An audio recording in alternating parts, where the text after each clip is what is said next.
This is the Sneetches by Dr. Seuss. Now the star-belly Sneetches had bellies with stars, the plain-belly Sneetches had none upon theirs.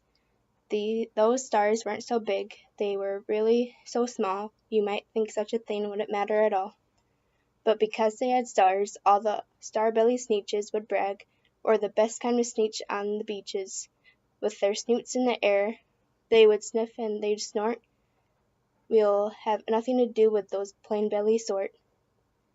And whenever they met some, when they were out walking, they'd hike right past them without even talking.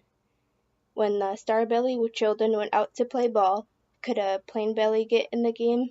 Not at all. You really could only play if your bellies had stars, and the plain-belly children had none upon theirs. When the star-belly Sneetches had frankfurter roast, or picnics or parties or marshmallow roast, they never invited the plain-belly Sneetches. They left them out in the cold and the dark of the beaches. They kept them away, never let them come near, and that's how they were treated them year after year. Then one day, it seems, while the plain-belly Sneetches were moping and doping alone on the beaches, just sitting there wishing their bellies had stars, a stranger zipped up in the strangest of cars. "My friends," he announced in a voice clear and keen, "my name is Sylvester McMonkey McBean, and I've heard about your troubles. I've heard you're unhappy, but I can fix that. I'm the fix-it-up chappie. I've come here to help you. I have what you need. My prices are low, and I work at a great speed, and my work is 100% guaranteed."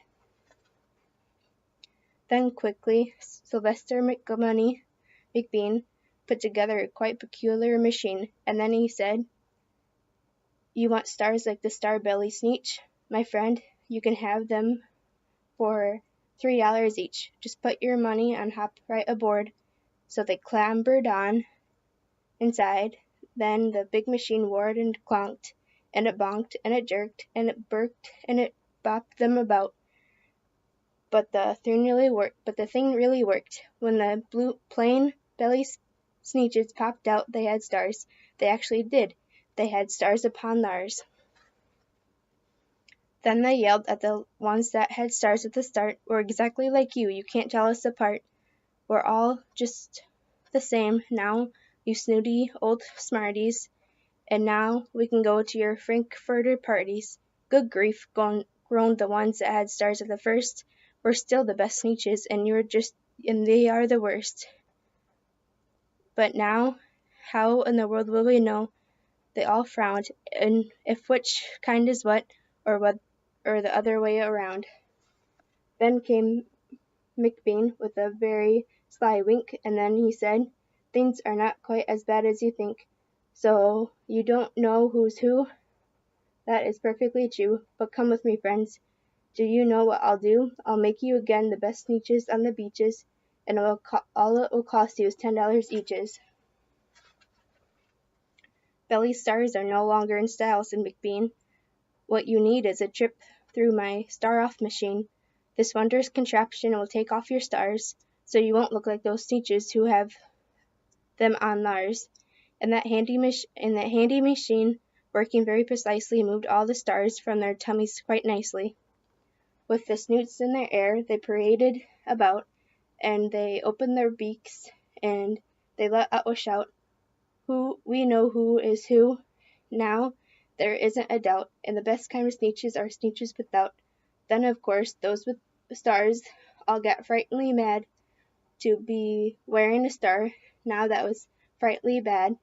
Then, of course, old Sylvester McMonkey McBean invited them all into his star-off machine.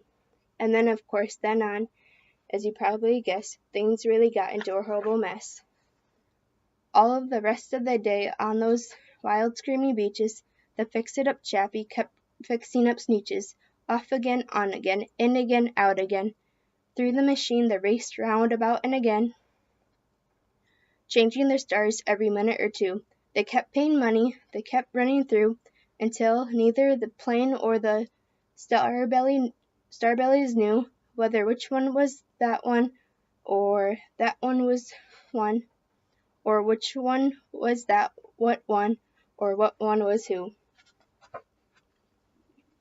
Then, when every last cent of their money was spent up, the fix-it-up chappie packed up and he went, and he laughed as he drove in his car up the beach. They never will learn, no, you can't teach a Sneetch. But McBean was quite wrong. I'm quite happy to say that the Sneetches got really quite smart on that day, the day that they decided that Sneetches are Sneetches, and no kind of Sneetch is best on the beaches. On that day, all the Sneetches forgot about their stars, and whether they had one or not upon theirs.